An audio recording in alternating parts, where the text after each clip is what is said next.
procès actuellement de l'ancien président de la République, M. Mohamed Ould Abdelaziz. Vous, en tant que commission, est-ce que les droits de l'ancien président ont été respectés?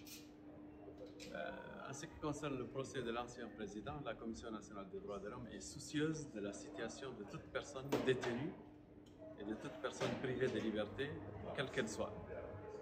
En ce qui concerne son cas particulier, la Commission a, dès le départ, pris l'initiative de lui rendre visite. Il a refusé cette visite.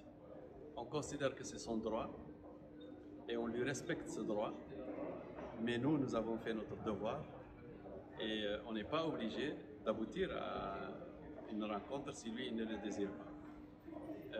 La deuxième fois, c'était il y a quelques jours, une autre mission de la Commission nationale des droits de l'homme, cette fois-ci sans ma présence personnelle, lui a rendu visite et il a refusé de la recevoir, tout comme il a refusé de recevoir le mécanisme national contre la torture. Et tout comme semble-t-il, quand il a reçu la dernière fois le bureau du Haut-Commissariat des Nations Unies, il a demandé que le staff ne soit pas composé de Mauritaniens mais d'étrangers. Bien, ce sont ses droits, on les respecte.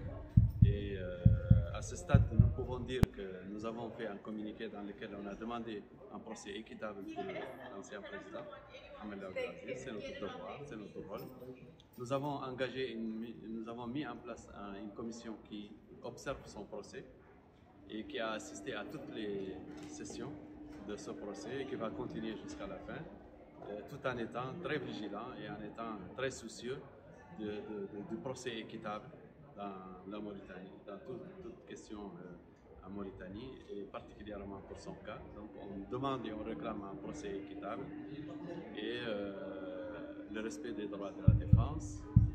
Malheureusement pour la visite, pour qu'on puisse se prononcer sur ces conditions, il n'a pas voulu que cette visite ait lieu. On respecte son droit.